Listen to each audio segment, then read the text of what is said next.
नमस्कार। ना आज राजनीति का बात करेंगे ना ही विकास का। आज बात करेंगे महाकुंभ का। महाकुंभ से स्नान कर आए श्रद्धालुओं से हम जानने का प्रयास करेंगे कि जो घटना घटी उस घटना से ये लोग रूबरू थे या नहीं थे, और कितने लोगों की वहां मौत हुई और रास्ते में क्या क्या परेशानियां हुई। सारी बातें हम जानने की कोशिश करेंगे। बंगाल से चलकर इन्होंने प्रयागराज कुंभ मेले में स्नान करने गए थे। इनसे हम जानने का प्रयास करते हैं कि क्या क्या बातें सामने आई है। बंगाल से बंगाल दमदम एयरपोर्ट, वहां पर हम लोग रहते हैं। हम लोग 28 तारीख को सुबह 4 बजे निकले थे वहां से। कुंभ जाने का बात था। फिर कुछ देर बाद बीच रास्ते में हम लोग सोचे कि नहीं जाएंगे, क्योंकि इतना जैम था रास्ता में। बिहार जब झारखंड छोड़ने का बाद ही जैम स्टार्ट हुआ। फिर कुछ टाइम बाद तो ऐसा हुआ कि 18 घंटा हम लोग गाड़ी के अंदर थे। पूरा रात भर दिन भर गाड़ी बिल्कुल हिले नहीं। इतना तकलीफ हो गया था, तबीयत सबका खराब हो गया था बोल के हम लोग सोचे कि नहीं, वो कुंभ में 29 तारीख का ज्यादा पुण्य करना नहीं है हम लोगों को। कोई एक दिन जाके हम लोग नहा लेंगे। चलो सब कोई मिलके बनारस चले जाते। वो बनारस जाने का लिए भी रास्ता में तकलीफ हुआ, बहुत दिक्कत था। फिर जब बनारस पहुंचने का बाद अंदर जाने के लिए गाड़ी मना कर दिया। हम लोग का भैया था, भैया का पैर का बहुत प्रॉब्लम है चलने में। बहुत रिक्वेस्ट करके फिर अच्छा था, बहुत पुलिस अंदर जाने दिया। फिर रात को मतलब हम लोग 2 दिन 42 आवर्स गाड़ी का अंदर ही बीत गए, इसलिए हम लोग का टाइम थोड़ा शॉर्ट हो गया। फिर तो बनारस अच्छे से घूमे एक दिन का अंदर, पूरा सुबह से रात तक। नेक्स्ट डे फिर हम लोग कुंभ गए थे। तो कुंभ जाके पता चला कि कैसे सबका चप्पल अप्पल कपड़ा उपड़ा सारे गिरा हुआ है। पता चल रहा है कि वहां पर कुछ हुआ था। तो जो लोग, कुछ हम लोगों का दोस्त लोग भी पहले गए थे, उन लोगों से पूछे। वो लोग बोले कि नहीं, बहुत ज्यादा कुछ नहीं हुआ, मगर जिन लोगों को मौत हुए हैं उन लोगों का भी थोड़ा फॉल्ट था। बहुत हड़बड़ी कर रहे थे, सब कोई एक साथ जाएगा, एक साथ जाके सब कुछ करेगा, नहाएगा। वही हड़बड़ी से भी थोड़ा हुआ है, और ज्यादा तो नहीं बोला, 50 के आसपास मैक्सिमम होगा ऐसे मौत हुए हैं। जैसे कि मैम सरकार दावा कर रही थी मीडिया में कि तमाम सारी व्यवस्था कर दी गई है, तो क्या वो धरातल पे वो व्यवस्था दिखाई दी? एक्चुअली देखिए, हम तो बोलेंगे एडमिनिस्ट्रेशन सारे व्यवस्था नहीं किए, ये करना भी नहीं सकते, क्योंकि इतना राश होने से कोई स्टेट में कभी भी हो भी नहीं सकता व्यवस्था। क्योंकि हर जगह से हर टाइप का पब्लिक आ रहा है। उन लोग कोई कोई बात मानता है, कोई कोई बात नहीं सुनता है, इसलिए बहुत मुश्किल होता है। अगर सब कोई रूल्स रेगुलेशन को मान के चलना तो ठीक रहता। बहुत कोई है कि समझ में नहीं आ रहा है, उनको कि हिंदी भी समझ में नहीं आ रहा है, ऐसा भी कोई कोई है, इसलिए गड़बड़ ज्यादा हो रहा है। बांग्ला हो, बिहार हो, उड़ीसा हो, यूपी हो, कहीं भी हो, कहीं स्टेट में सब कुछ लेके हमेशा पॉलिटिकल कलर देना अच्छा नहीं है।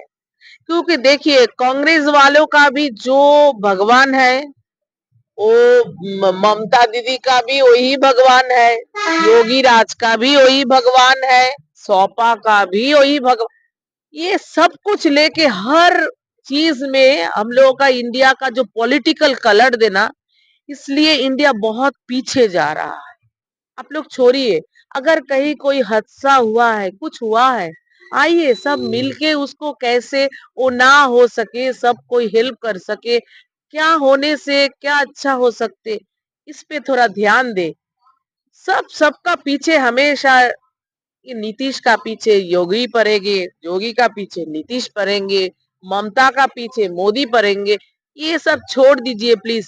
ये जब तक नहीं जाएगा, इंडिया का कुछ नहीं हो सकता, कुछ नहीं, कभी आगे नहीं चल। दे अभी रूपा जी ने कुछ बताया रिगार्डिंग कुंभ मेले और जो भी है, तो एक साथ तो हम लोग गए हैं और एक साथ हुआ बनारस का स्टोरी, कोई इशू नहीं है, बहुत अच्छा ठीक ठाक था। लेकिन कुंभ मेले में कल हम लोग जब मतलब जितना जल्दी सवेरे सवेरे हम लोग गए हैं, बहुत भीड़, भीड़ का कोई मतलब नहीं, भीड़ तो चाहिए, इतना बड़ा 144 साल के बाद इतना बड़ा मौका आया, सबको देना चाहिए।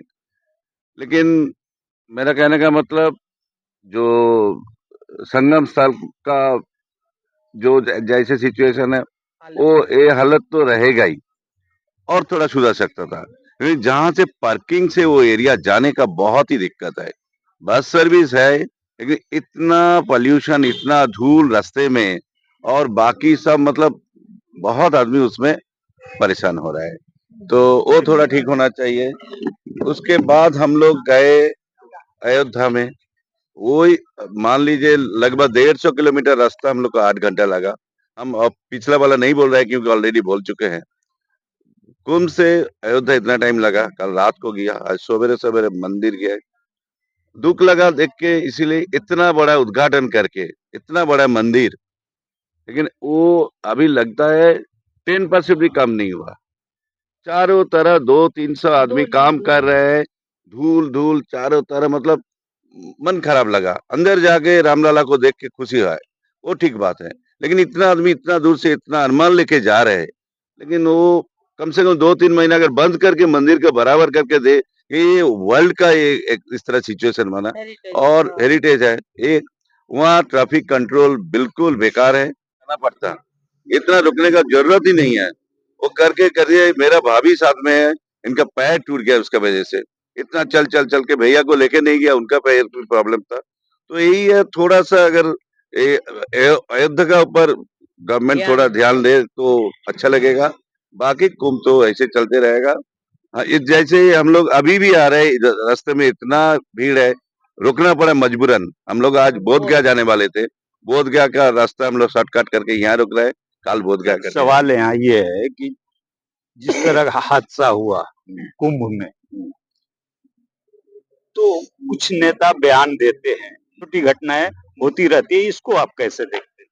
नहीं, कोई छोटी घटना नहीं है, कोई भी जान का बहुत वैल्यू है, इसको प्रशासन को सुधारना चाहिए, और भी तो ज्यादा ये रहना चाहिए जिसमें ये घटना ना घटे इन फ्यूचर।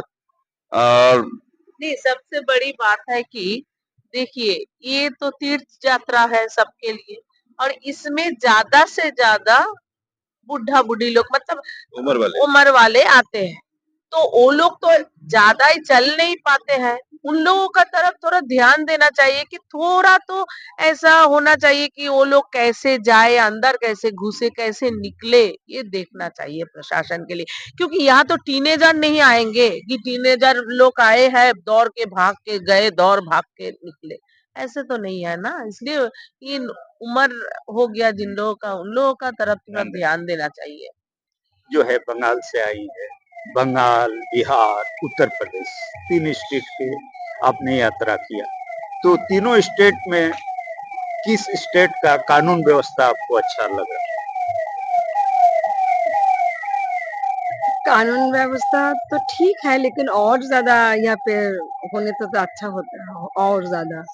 तो मुझे लगा है कि आज कष्ट करने से तो कष्ट मिलता ही है, तो कष्ट तो हुआ है, सबको ही कष्ट हुआ, क्योंकि मेरे जो एक्सपीरियंस हुआ, जो रातपुर कार में हम लोग सोए थी, तो हर सबका यही हो, ऐसे हालत हो गई, लेकिन सब वहाँ गए, क्या ना, शांत मिलने के, तो ठीक है, सबको तो शांत तो मिल गया, लेकिन मुझे लगा जो और ज्यादा प्रशासन के और ज्यादा स्ट्रांग होना पड़ेगा। तो इतना इंसिडेंट हुए ना, सबको एक्सीडेंट हुए, तो उससे और ठीक होगा इन फ्यूचर में। जिस तरह से वहाँ घटना हुई, तो 30 लोगों को मौत की संख्या बताई जा रही है, तो आप इसको कैसे देखती है कि क्या 30 लोग ही मरे हैं? अलग अलग चैनल जो है चला रहे हैं कि कोई ज्यादा मरा, कोई कम मौतें हुई है, तो आप क्या कहें? ज्यादा ही तो सुने हैं ना आप, हम लोग न्यूज़पेपर में, लेकिन कोई कोई तो ऐसे बोलता है जो उतना ज्यादा नहीं है। तो मुझे लगा, हम जब गए थे ना तो तब शांत था उस दिन, लेकिन हुई ना, सब तो ऐसे बोलते थे ऐसे हुआ वैसे हुआ, एक्सीडेंट तो हुई और बहुत तो मर गए, लेकिन उतना काउंट में कितना तो मुझे ठीक समझ में नहीं आया, ठीक काउंटिंग में कितना लोग मर गए। तो हर चैनल में कोई ना कोई ऐसे ऐसे ऐसे, तो सचमुच क्या हुआ, कितना लोग मरे, लेकिन हम लोग तो नहीं जानते हो, लेकिन हुआ तो। मैं जीपी मंडल हूँ, मैं रिटायर्ड इंजीनियर एयर इंडिया का।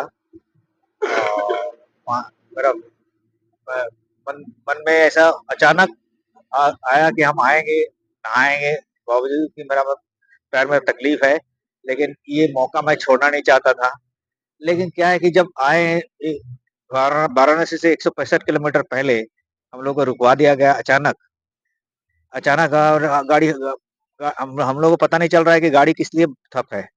बाद में पता, वैसे ही बैठे रहे रात भर, कोई कुछ बता नहीं रहा है किस लिए हम लोग बैठे, कब छोड़ेंगे। तो जो 6:10 में हम वहाँ रुके थे, अगले दिन 11 बजे तक हमको पता नहीं चल रहा था कि कब हम लोग वो छोड़ेंगे वहाँ से। तो ये थोड़ा इसका जानकारी तीर्थ यात्री को होना चाहिए था पहले से, तो हम दूसरा कुछ सोचते हैं। लेकिन यूपी सरकार तो पूरी दावा ठोक रही थी कि सारी व्यवस्थाएं हैं वहां पे, तो कैसे आप कर रहे हैं? नहीं, व्यवस्था है, लेकिन हमें हमें ऐसा लग रहा है कि यूपी सरकार को भी इतना नहीं पता था कि इतने लोग आएंगे, इतने करोड़ों में आएंगे उस पुण्य स्नान के दिन में। तो उसी दिन का प्रॉब्लम हुआ। तो हम लोग जब रुके और वो छोड़ के, वो स्नान यात्रा के दिन छोड़ के दूसरा दिन हम गए, तो वहाँ शांति से हम लोग नहाए, कोई तकलीफ नहीं हुआ। एक जो तकलीफ है हमारे जैसे बुजुर्ग लोग जो इसका प्रॉब्लम है, हेल्थ इश्यू है, उनके लिए थोड़ा एक वॉलंटियर होना चाहिए, व्हीलचेयर का व्यवस्था होना चाहिए था। या तो हम लोग को जिन लोगों को प्रॉब्लम है उन लोगों के लिए एक टोटो ऑटो ये कुछ रखे, ताकि अंत में मैं जानने का ये प्रयास कर रहा हूँ कि जैसे कुछ लोगों का कहना है कि गंगा तट पे हादसा में जिनकी मौतें हो गई, तो उनको